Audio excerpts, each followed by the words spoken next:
Já aproveite e abra a sua Bíblia na segunda carta de Paulo aos Coríntios, capítulo 5. Segundo aos Coríntios, capítulo 5, nós vamos ler dos versículos 18 a 20. Quero pedir que você encontre o seu lugar rapidamente, se sente, e que nós tenhamos um ambiente de plena atenção à palavra de Deus. Segundo aos Coríntios, capítulo 5, leamos do 18 ao 20. Tudo isso provém de Deus, que nos reconciliou consigo mesmo por meio de Cristo e nos deu o ministério da reconciliação. Ou seja, que Deus em Cristo estava reconciliando consigo o mundo, não levando em conta os pecados dos homens, e nos confiou a mensagem da reconciliação. Portanto, somos embaixadores de Cristo, como se Deus estivesse fazendo o seu apelo por nosso intermédio. Por amor a Cristo, lhe suplicamos, reconciliem-se com Deus. Amém? Goteje a tua doutrina como a chuva, destile a tua palavra como orvalho, como chuvisco sobre a relva e como gotas de água sobre a erva. É assim que um dia Moisés profetizou sobre o povo, é assim que eu profetizo sobre a sua vida nessa noite. Nós vivemos num mundo em litígio. Não sei se você tem essa percepção, mas as pessoas estão brigadas. As pessoas estão brigadas consigo mesmas. É por isso que todos os dias tanta gente dá cabo da própria vida. Todos os dias. Gente se mata. Se mata sumariamente ou gente se mata à prestação. Basta andar pelas ruas dessa cidade e você vai ver gente brigada consigo mesmo, se matando nas drogas, na prostituição e em tantas coisas degradantes que não foram feitas para o ser humano. Os homens estão brigados entre si. Todos os dias também a gente vê famílias se dividindo, pessoas que um dia se amaram se tornando inimigas, pais e filhos criando inimizade entre si, a intolerância, o ódio,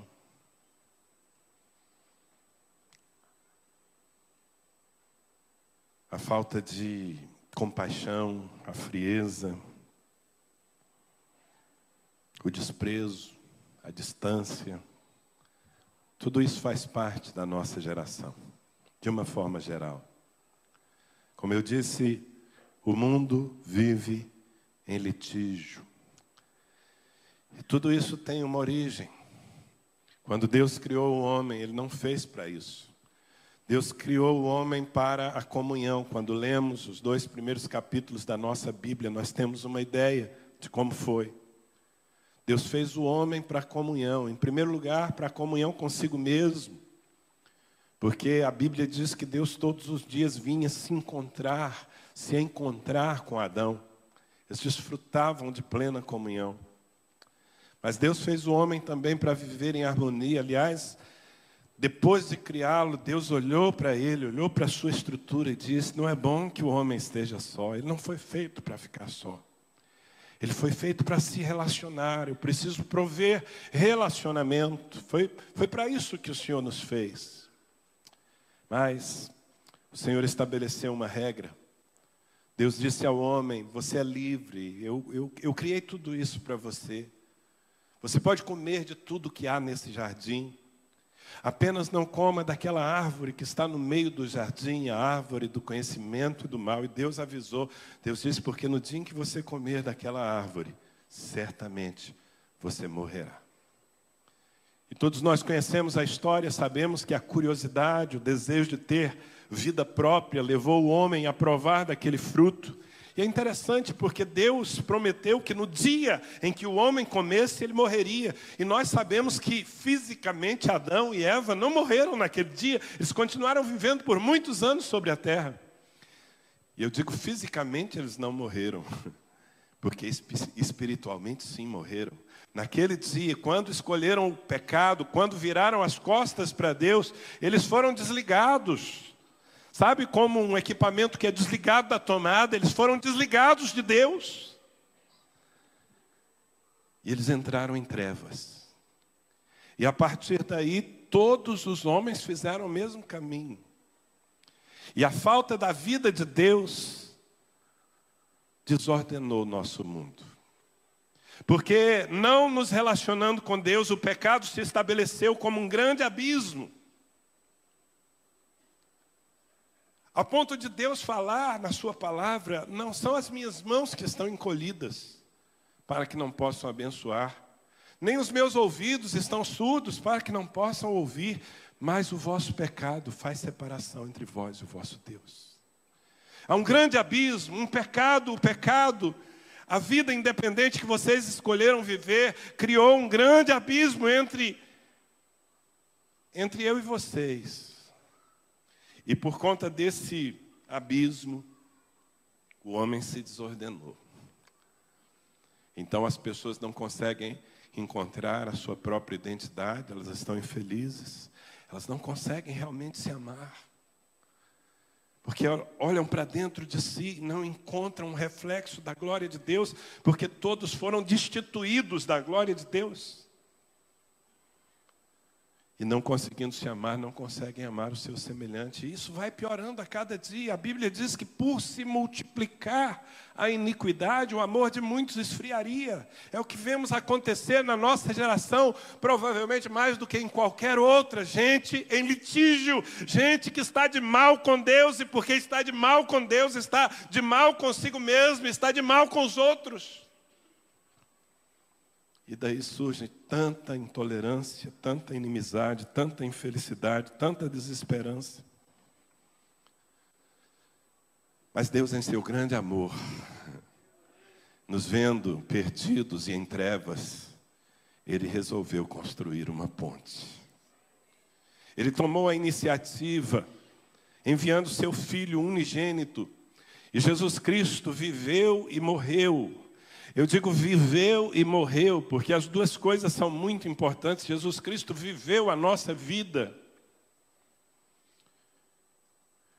Foi tentado em todas as coisas que nós fomos tentados, diz a palavra, porém sem pecado, e ao final entregou a sua vida por nós.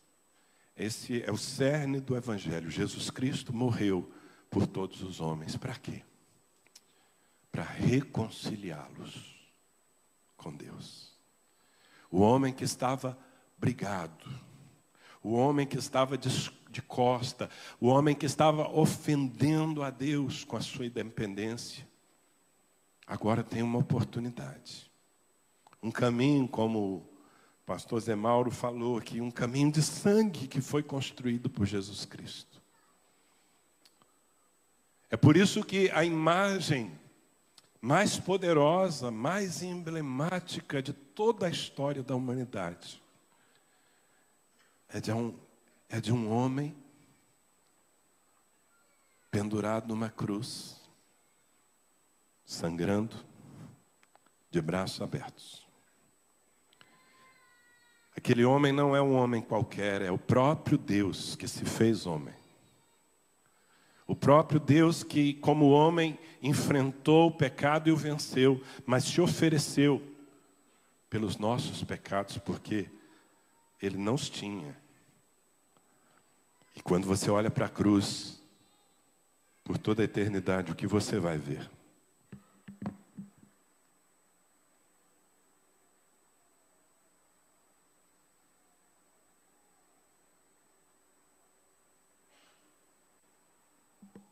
Você consegue ver o Filho de Deus entregando cada gota de sangue, de braços abertos? Eu às vezes me pergunto, por que a cruz? Por que Jesus morreu numa cruz? Eu sei que tem um aspecto histórico. Naquela época, a morte de cruz era a pior morte, era a morte dos mais terríveis homens.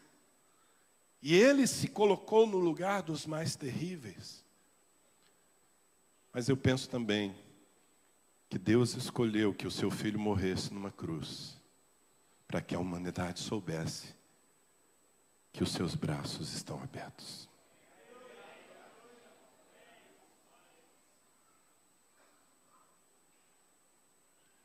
Apesar de que pecamos, que ofendemos tanto a santidade de Deus, os seus braços estão abertos. E daquela cruz ele clama: voltem, reconciliem-se comigo. Aliás, reconciliem-se com meu Pai, voltem à presença que vocês perderam. O caminho está aberto, está consumado. É por isso que entender o ministério da reconciliação é tão importante. E o tema dessa palavra, como você viu no primeiro quadro aqui, é reconciliados para reconciliar. Diga comigo: reconciliados para reconciliar. Diga: eu fui reconciliado para reconciliar.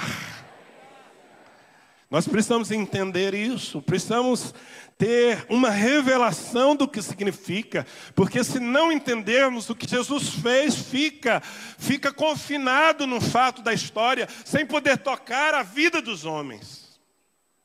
Porque, como disse o apóstolo Paulo certa vez, todo aquele que invocar o nome do Senhor será salvo. Como, porém, invocarão o nome de quem nunca ouviram falar? E como ouvirão, se não há quem pregue? Então, embora a parte de Deus tenha sido feita, perfeita na cruz, se não houver uma ação que traga cada ser humano ainda brigado, divorciado, afastado, debaixo da ira e das consequências da desobediência, se não houver uma ação que traga essas pessoas à presença do Pai, então o que Jesus fez fica perdido. Hoje de manhã eu estava aqui, o culto já havia começado e eu subi para resolver algo. E fui descer por aquela escada, há uma escada ali que dá na parte superior desse prédio. E lá no topo da escada, sozinho, tinha um toquinho de gente, um menininho assim desse tamanho, sozinho. Ele só não foi adiante porque a porta estava fechada. Eu olhei para ele e eu disse: o que você está fazendo aqui? E eu não sei se ele já sabia falar, porque ele não falou nada. Ele só olhou para mim. Eu disse: cadê o papai?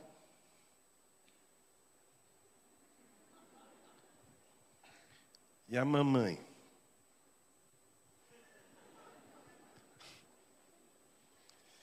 Eu peguei na mão daquele catatauzinho e falei: vamos descer.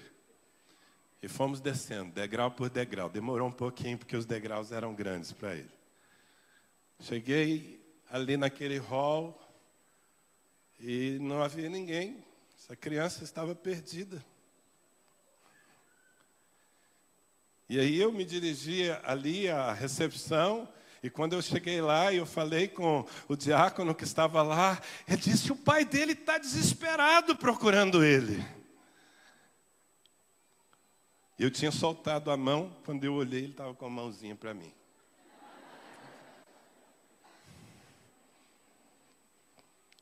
E finalmente encontrei seus pais, que estavam aí preocupados, tinham perdido o menino. Eu entreguei e disse: cuida. Já comecei bem o meu dia, cumprindo o ministério da reconciliação. Trazendo filhos perdidos à presença do Pai. Aconteceu, literalmente. Mas é isso que nós somos chamados a viver todos os dias da nossa vida. Nós precisamos nos envolver com essa missão, porque há muitos perdidos, e o Pai os está aguardando para um abraço, para uma reconciliação, ainda que eles tenham feito absurdos. E nesses 3 versículos cheios de luz, o apóstolo Paulo nos mostra algumas coisas que podem nos ajudar a cumprir esse chamado, esse ministério. A primeira verdade que nós percebemos nas palavras sagradas aqui, é que nós fomos alcançados por Deus. Diga, eu fui alcançado por Deus. No versículo 18, começa dizendo, tudo isso provém de Deus, que nos reconciliou consigo mesmo por meio de Cristo. Eu que estava perdido, fui reconciliado com Deus por meio de Jesus Cristo. Minha vida mudou completamente, a sua também, amém? Quantos aqui estiveram perdidos e foram reconciliados com o Pai? Levantem a sua mão e digam glória a Deus. Nós fomos reconciliados com Cristo Jesus, por Cristo Jesus. Isso é uma coisa que nós não podemos perder, é a noção de onde nós estávamos, de como nós estávamos, em densas trevas, eternamente condenados, mas fomos reconciliados.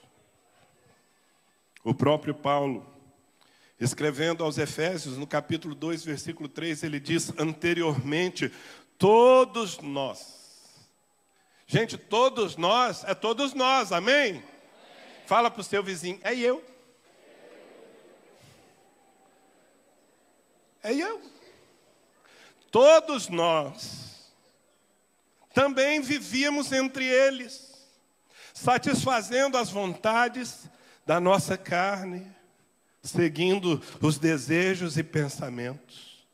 Como os outros, éramos, por natureza, merecedores da ira. Foi assim que Deus me achou.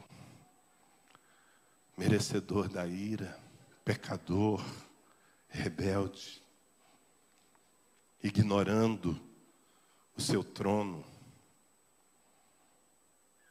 Foi daí que viemos todos nós. O próprio Paulo, escrevendo aos Romanos, capítulo 5, versículo 10, ele diz, se quando éramos inimigos de Deus, fomos reconciliados com Ele, mediante a morte de seu Filho, quanto mais agora, tendo sido reconciliados, seremos salvos por sua vida.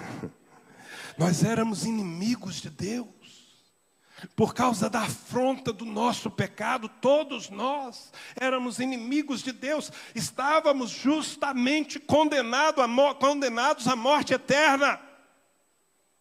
Mas Ele, pelo seu muito amor com que nos amou, proveu um meio naquela cruz, estabeleceu, construiu uma ponte, e não apenas isso, mas moveu pessoas que pudessem compartilhar conosco o Evangelho. Alguém pregou o Evangelho para você. Alguém lhe deu as boas novas, alguém falou comigo. E essa semente me deu o conhecimento que eu precisava para voltar ao meu Pai. Nós fomos reconciliados, fomos alcançados, e isso deveria, amados, gerar em nós duas atitudes, duas reações. A primeira reação é de gratidão. Você costuma dar graças a Deus pela salvação? Você costuma levantar a sua voz e as suas mãos diante do Pai, dizendo, Pai, eu te dou graças porque eu estava em trevas e a tua luz brilhou sobre mim, o Senhor me salvou e não levando em conta os tempos da minha ignorância, tu me fizeste filho amado, eu que era filho da ira. Gratidão a Deus, uma paixão. Mas quando nós temos a consciência de que nós fomos resgatados, de que nós fomos reconciliados, isso também deve gerar um constrangimento em nossas vidas. Porque se nós fomos reconciliados, nós não podemos permitir que as pessoas cruzem o nosso caminho, passem por nós, sem ter ao menos a mesma oportunidade que nós tivemos. Nós não temos o direito de nos calar, não temos o direito de reter essa bênção, já que nós encontramos o caminho. Alguém aqui encontrou o caminho? Quem sabe o caminho para o Pai? Jesus disse, eu sou o caminho, a verdade e a vida. Ninguém vem ao Pai a não ser por mim. Quantos aqui já encontraram o caminho? Meu amado, você tem o conhecimento, você tem o mapa que mais as pessoas precisam. As pessoas precisam voltar para Deus. Você não pode guardar isso.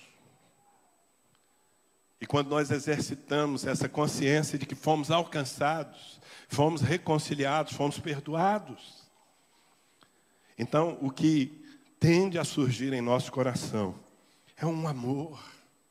Aliás, um dia Jesus estava em certo lugar e uma mulher entrou e fez algumas coisas absurdas, começou a chorar e lavar os pés dele com suas lágrimas e enxugá-los com seus cabelos. E os religiosos que estavam ali começaram a criticá-la por aquele exagero. Não entendiam tanta paixão naquela mulher. E Jesus Cristo disse, está em Lucas 7:47, portanto eu lhe digo, os muitos pecados dela lhe foram perdoados, pois ela amou muito, mas aquele a quem pouco foi perdoado, pouco ama. Com isso, Jesus estava nos ensinando que a consciência do quanto eu fui perdoado determina quanto eu amo. Diga comigo, a consciência do quanto eu fui perdoado determina dentro de mim a força do meu amor por Deus e pelos pecadores. De certa forma, corrobora com essa verdade o que lemos na palavra, onde abundou o pecado, superabundou a graça. Se o pecado um dia abundou na minha vida, e a graça superabundou, e o pecado foi engolido pela graça, isso faz com que eu viva agora uma vida graciosa. O que é uma vida graciosa? É uma vida que revela a graça de Deus. Amém? Fomos alcançados. Isso já nos obriga a compartilhar o caminho. Mas a palavra nos mostra que também fomos chamados, vocacionados, comissionados por Deus. No mesmo versículo 18, tudo isso provém de Deus que nos reconciliou consigo mesmo por meio de Jesus Cristo e, preste atenção, nos deu o ministério da reconciliação. Ouça, Deus te deu, meu irmão, minha irmã, o ministério da reconciliação. Há pessoas que ficam aí procurando o seu ministério. Algumas já elegeram o seu ministério. Elas querem dançar, elas querem tocar instrumentos, cantar. Tudo muito bom. Hoje pela manhã um novo convertido estava aqui. E quando ele me viu ainda no início do culto, ele foi até onde eu estava. E ele me disse, pastor, eu quero te falar uma coisa, pode ser muito ousado, mas eu quero falar. Um dia eu vou ser pastor nessa igreja. Eu disse, amém. É um bom desejo. Mas eu quero dizer que já há um ministério sobre a sua vida. O ministério da reconciliação. Deus encarregou você desse serviço. Esse é o seu chamado. Reconciliar pessoas com o Pai. É para isso que nós estamos aqui, meus irmãos. Tudo que Deus faz na nossa vida, de certa maneira, tem a ver com esse ministério. Ele nos equipa, Ele nos fortalece, Ele nos instrui, Ele nos respalda para que nós sejamos ministros da reconciliação. Que façamos aquilo que eu fiz com essa criança hoje pela manhã. Tomemos a mão de quem está perdido e levemos de volta ao Pai. É o nosso chamado. E se é um chamado, é um comissionamento. Aliás, você já deve ter ouvido falar da grande comissão. É um termo muito conhecido no meio cristão. A grande comissão foi a proclamação que Jesus fez sobre nós depois de ter ressuscitado. Ele disse, está registrado em Marcos capítulo 16, versos 15 e 16, disse-lhes, ide por todo o mundo e pregai o evangelho a toda criatura. Quem crer e for batizado será salvo, quem porém não crer será condenado. Ide por todo o mundo e pregai o evangelho. Quando nós pregamos o Evangelho, nós estamos exercendo o ministério da reconciliação. O que é Evangelho? Evangelho é literalmente boa notícia. Jesus está dizendo, vão por todo mundo e deem uma boa notícia aos homens. Que boa notícia é essa? Ei, você que está brigado consigo mesmo. Ei, você que está brigado com a sua família. Ei, você que está brigado com Deus. Ele abriu seus braços naquela cruz e Ele te quer de volta. Volte para a presença do seu Pai. Ele vai fazer uma festa com os anjos por sua causa. Os seus pecados serão perdoados. Todo escrito de dívida que está pesando sobre o seu coração, que te condenaria para sempre, ele foi rasgado e foi cravado na cruz. Você tem direito ao perdão. Uau, que grande notícia! Quando os homens entendem o Evangelho, eles encontram de novo seu eixo, porque eles são plugados de novo na fonte da vida. Nós, os que estávamos mortos em nossos delitos e pecados, fomos vivificados por Cristo Jesus. Esse é o maior de todos os milagres. Um morto, espiritualmente morto, reviver. É o que acontece no novo nascimento. O novo nascimento que é provocado pela pregação do Evangelho. A pregação do Evangelho que é exercida pelos que são chamados para o ministério da reconciliação. É você. É você. Então fomos alcançados, fomos chamados por Deus, ou enviados por Deus, ou vocacionados por Deus. Significa que quando não cumprimos, estamos desobedecendo um desígnio. Não temos o direito de viver essa vida para nós mesmos. Mas fomos também capacitados por Deus. No versículo 19 do nosso texto base, está escrito: ou seja, que Deus em Cristo estava reconciliando consigo o mundo, não levando em conta os pecados dos homens, ouça, e nos confiou a mensagem da reconciliação. Deus não apenas enviou você, mas Ele equipou você, Ele capacitou você, Ele deu a cada um de nós uma ferramenta poderosíssima, que é chamada aqui nesse texto de a mensagem da reconciliação. Em outra tradução diz a palavra da reconciliação. A palavra da reconciliação, ou seja, o Evangelho, está em sua vida. E ele é tudo o que você precisa para cumprir o ministério da reconciliação. Mas como é uma mensagem, ainda que ela esteja dentro de nós, ela só vai ter o seu poder liberado a partir do momento em que nós abrimos a nossa boca. Diga para o seu vizinho, abre a sua boca, meu irmão. Deus capacitou você, abre a sua boca, dentro de você está a mensagem da reconciliação. E gente, se nós aqui, todos, tivéssemos uma noção do poder que há no Evangelho. O Evangelho pregado, essa mensagem, você não precisa ser um teólogo, você não precisa conhecer profundamente a Bíblia. Você precisa saber que Jesus Cristo morreu por todos os homens e ao derramar o seu sangue, Ele ofereceu pela graça o perdão a todos os homens. E você precisa proclamar isso e dar testemunho da sua própria vida. E quando você o faz, uma bomba atômica explode no império das trevas. Como eu gosto da expressão do Salmo 81, versículo 10, quando o Senhor diz, eu sou o teu Deus, eu sou o Senhor teu Deus que te tirei da terra do Egito. Abre bem a boca e eu a encherei. Mais uma vez, me ajude a pregar. Diga para o seu vizinho, abre bem a sua boca, meu irmão. Abre bem a sua boca. Deus está dizendo: abre a sua boca e eu a encherei. A palavra já está dentro de você, mas você precisa abrir a sua boca. Você não pode mais permitir que as pessoas cruzem o seu caminho sem ter a oportunidade de ouvir essa palavra poderosa que está dentro de você. Abra a sua boca e Deus vai encher a sua boca com essa palavra. Mas primeiro você abre a boca.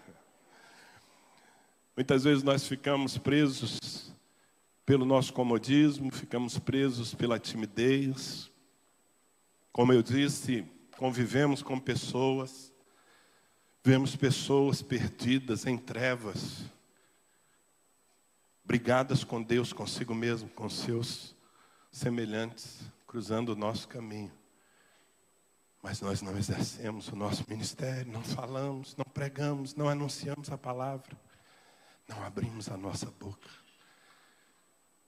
E retemos aquilo que pode transformar a vida dessas pessoas. Que grande pecado esse, irmãos. Que grande pecado nos calar. Ainda mais nós, os que já fomos reconciliados. Ouça, você não tem o direito de se calar. Todo mundo precisa ouvir sobre o amor de Deus. O apóstolo Paulo, ele tinha tanta consciência disso, que ele pedia oração e ele proclamava coisas do tipo, Romanos 1,16, pois não me envergonho do Evangelho.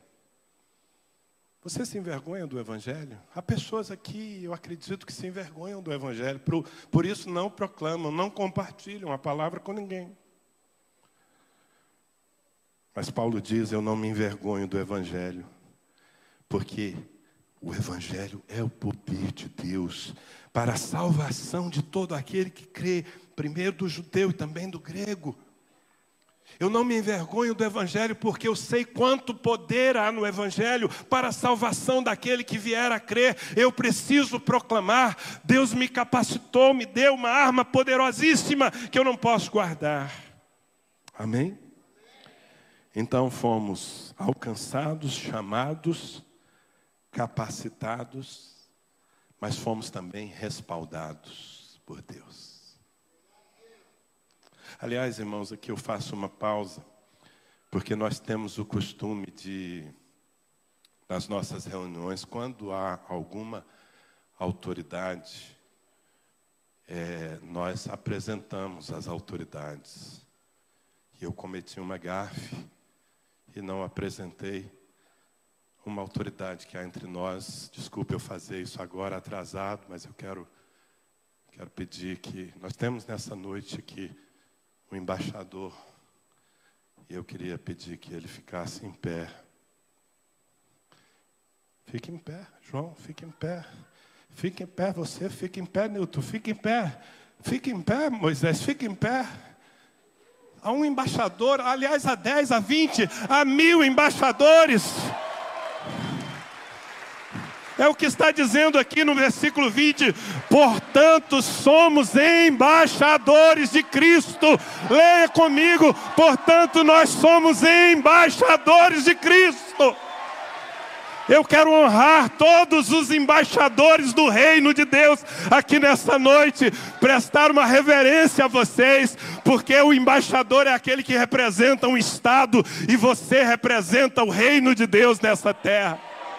Estou muito honrado de estar na sua presença. Cumprimente com muito respeito esse embaixador que está aí ao seu lado. Pode sentar, embaixador.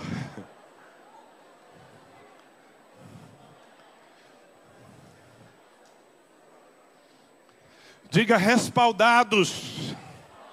Nós fomos respaldados, o Senhor nos enviou, o Senhor nos deu a palavra, Ele primeiro nos alcançou, Ele nos enviou, Ele nos deu a ferramenta, mas Ele nos respaldou com uma autoridade. Porque um embaixador é alguém que traz toda a autoridade do estado que ele representa. Se você procurar saber qual é a função do embaixador, o embaixador representa plenamente o seu país ou o seu reino, onde quer que ele esteja. E nós somos feitos embaixadores de Cristo. O que eu quero dizer é que não é apenas uma honra que nos reveste, mas é uma autoridade que nos respalda. Amém? O Senhor te envia com a autoridade do nome de Jesus Cristo. E que nome é esse? Esse é o nome que está acima de todo nome. E diante desse nome, todo joelho se dobrará no céu, na terra e debaixo da terra. E toda língua confessará que Ele é o Senhor, para a glória de Deus Pai. Nome poderoso.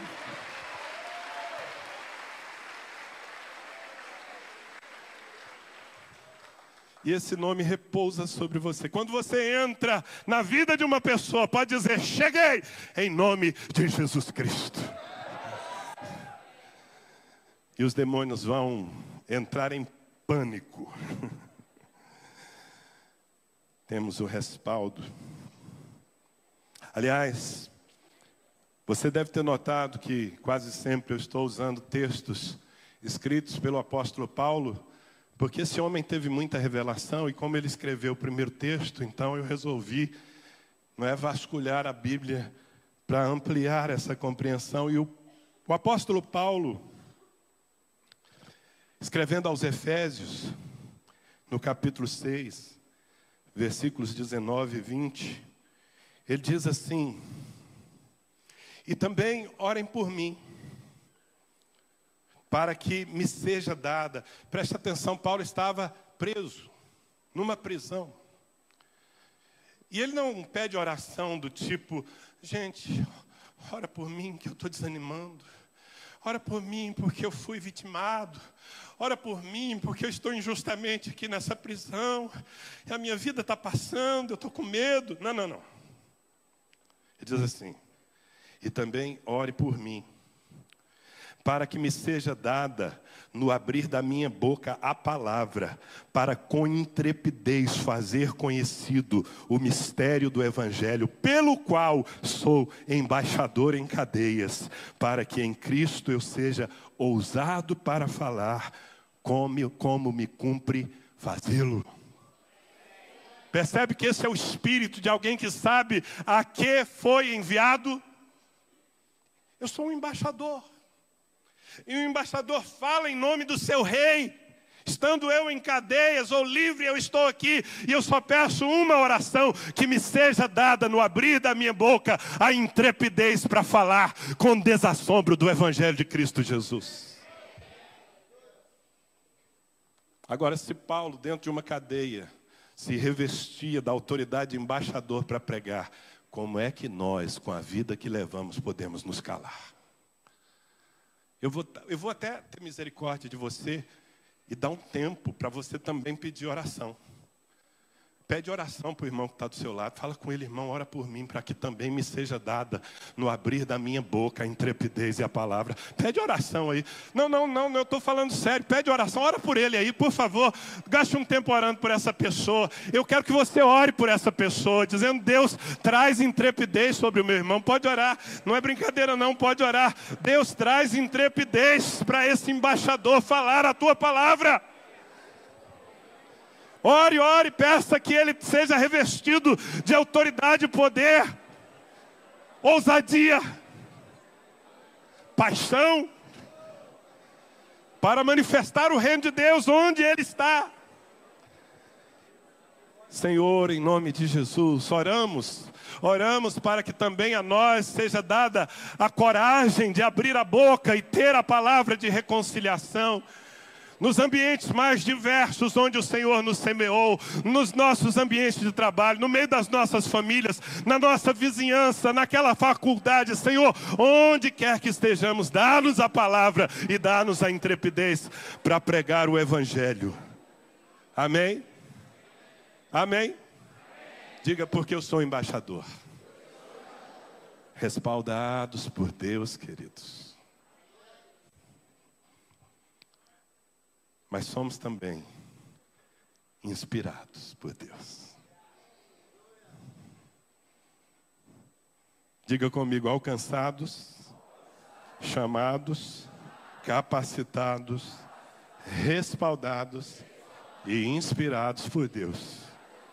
Versículo 20 do capítulo 5 de 2 aos Coríntios, o nosso texto-chave. Portanto, somos embaixadores de Cristo. Gente, isso aqui é muito forte. Portanto, somos embaixadores de Cristo, como se Deus estivesse fazendo o seu apelo por nosso intermédio. Eu preciso que você entenda isso. Como se Deus estivesse fazendo o seu apelo.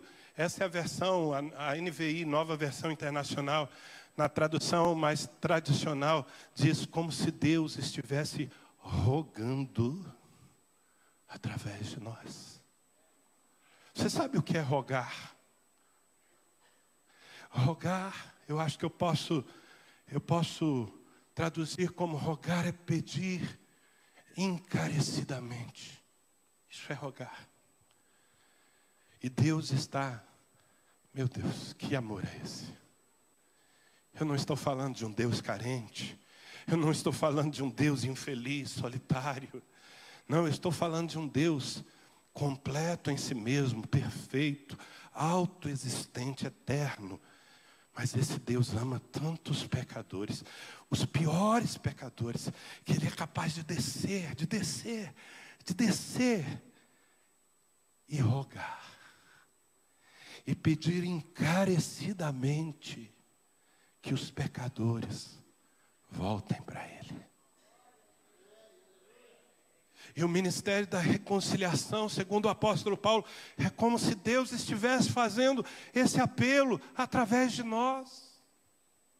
Nós somos os canais pelos quais Deus apela aos homens. Ei, por que vocês estão vivendo essa vida? Por que vocês estão brigados comigo? Por que vocês estão marchando para o inferno? Venham. A porta está aberta. Os braços estão abertos. Eu quero vocês de volta. E se Deus chega a esse ponto, se Deus, eu estou falando do Santo, eu estou falando do Todo-Poderoso, se esse Deus que habita, como diz a palavra, em glória imarcessível, se esse Deus desce ao ponto de, numa cruz sangrando, abrir os seus braços para os piores pecadores, para dizer-lhes: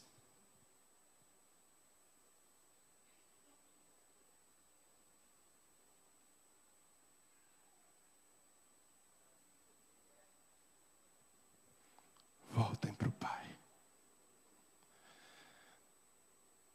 Voltem para o Pai.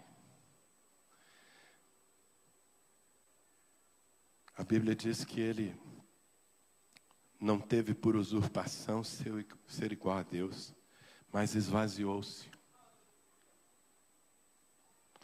tomando a forma de servo, se fez homem, tomando a forma de servo, foi obediente até a morte, e morte de cruz, a pior de todas. Como Ele desceu. O escritor aos Efésios diz que Ele foi aos lugares mais baixos da terra. Se esse Deus amou tanto o pecador, e para usar as palavras de Paulo, dos quais eu sou o principal, nós precisamos nos inspirar nele. Nós não temos o direito de olhar para os pecadores de uma posição de superioridade. Uma parte da igreja não entendeu a graça e acha que porque foi alcançada pode olhar de cima para baixo. Muitos de nós ainda somos como aquele fariseu da parábola que Jesus contou, que se apresentava no templo e dizia: Senhor, eu te dou graças porque eu não sou como os demais homens, nem mesmo como esse publicano. Porque dou dízimo de tudo e jejuo 2 vezes por semana. Não. Uma igreja que entende o ministério da reconciliação é uma igreja que olha para o pecador e que está disposta a rogar, em nome de Deus, que ele creia no Evangelho. Foi para isso que o Senhor nos enviou. Nós podemos nos inspirar em Cristo Jesus. Amém? Quantos querem fazer a vontade de Deus? Muitas vezes nós estamos tão complicados nessa busca. Pastor, ore por mim. Eu já ouvi isso algumas vezes. Ore por mim, porque eu não conheço a vontade de Deus para a minha vida. Quero ler no último texto, 1 Timóteo capítulo 2, versículos 3 e 4. Isso é bom e aceitável diante de Deus, nosso Salvador, o qual deseja que todos os homens sejam salvos. Você quer saber a vontade de Deus? Está aí. 1 Timóteo 2,4.